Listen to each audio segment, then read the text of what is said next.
Sorry, I had to go to the Honda to get my copy of Ligotti. It never leaves the Honda. The Conspiracy Against the Human Race. This book was said to be plagiarized by the author of True Detective, Pizzolatto, and in his Rust character, and in the whole damn series, the different ideas. Lovecraft is mentioned in here and all that. I won't go into the plagiarism because I'm not sure if we can even call that plagiarism, but in the end it's a good thing because it brings more attention to this book, which is a phenomenal book, and that's the real subject of the video. This is the best book on philosophical pessimism since Schopenhauer, and just the book of the century on the subject. It looks back at all the major great thinkers about it with great quotes, and Schopenhauer, Zappa, Benatar, Lovecraft, and looks at it from an artistic perspective, how it affects art and different things. It answers mysteries I never thought I'd get an answer to, actually, like why Macbeth is so much more powerful than Shakespeare's Hamlet, and does it have something to do with the use of the supernatural in it? And Joseph Conrad's Heart of Darkness, what was he trying to say in that thin little book?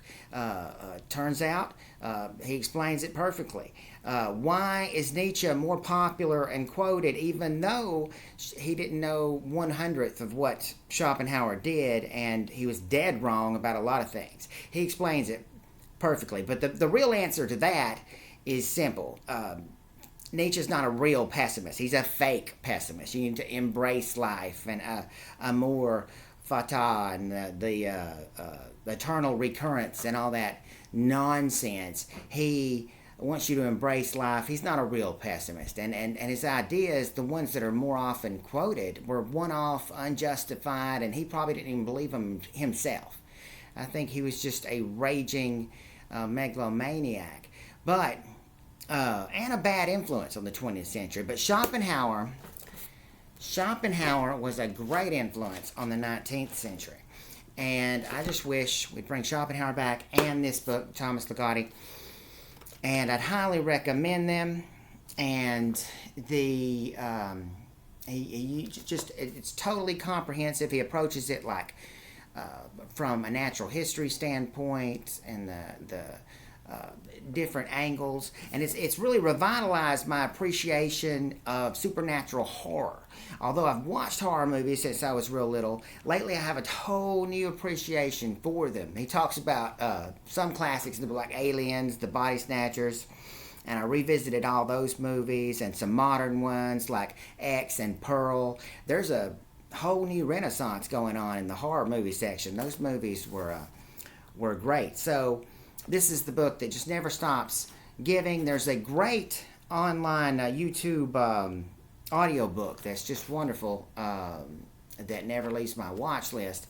And the quotes in this book are just awesome. But we'll never popularize pessimism in America. But philosophical pessimism is actually the answer to doom scrolling and doomerism. Although you're still kind of going to be a doomer when you're a philosophical pessimist. But, it'll fix the doom scrolling, because you're going to realize that the problems we've got in the outer world almost paled in comparison to the internal problems that are given to us by consciousness.